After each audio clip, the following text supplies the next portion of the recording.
İmam Hatip okulları bugünkü haliyle 71 yıl, isim ve içerik olaraksa 109 yıl önce ülkemizin eğitim hayatına zenginlik katan ve özgün bir eğitim modeli olarak geçmişten bugüne kadar milyonlarca öğrenci yetiştiren göz bebeği okullarımızdır.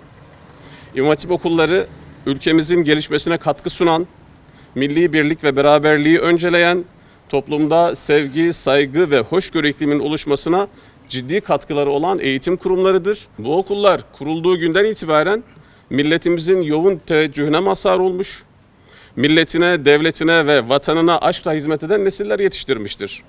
İmam Hatip okullarında yetişen milyonlarca genç bugün eğitimden kültüre, spordan sanata, siyasetten teknolojiye kadar her alanda göğsümüzü kabartan çalışmalara ve başarılara imza atmaktadır.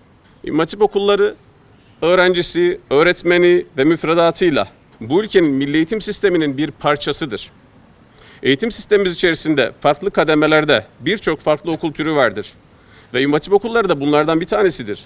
Okul türleri içinde İmam Hatip okullarını tercih ederek bu okullarda eğitim almak isteyen her bir vatandaşımızın tercihi tıpkı diğer okul türlerini tercih eden vatandaşlarımızda olduğu gibi temel bir haktır ve tartışmasız bir saygıya layıktır.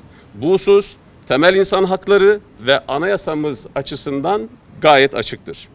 İmam Hatip okullarının mezunları ve mensupları farklı okul türlerine ve bu okullarda okuyan öğrencilerimize yönelik her türlü ayrıştırıcı yaklaşıma uzaktır, karşıdır.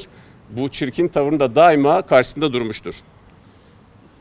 İmam Hatip okulları her türlü siyasi ve ideolojik tartışmaların dışında kalarak başarılarıyla gündemde olacaktır. Ancak zaman zaman kendi çıkarları için sünni gündem oluşturmak isteyen, bu okullara ve mensuplarına saldırarak, hakaret ederek işlerindeki ön yargıyı, kini ve nefreti dışa vuran zavallı kişiliklere de üzülerek şahit oluyoruz.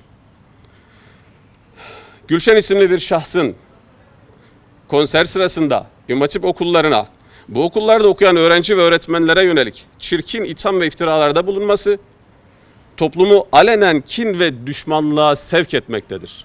İmam Hatip okullarının mensuplarına ve mezunlarına aynı zamanda toplumun tamamına saygısızlıktır. Bu çirkin ithamı ve iftirayı söz konusu şahsın kendisine aynen iade ediyoruz.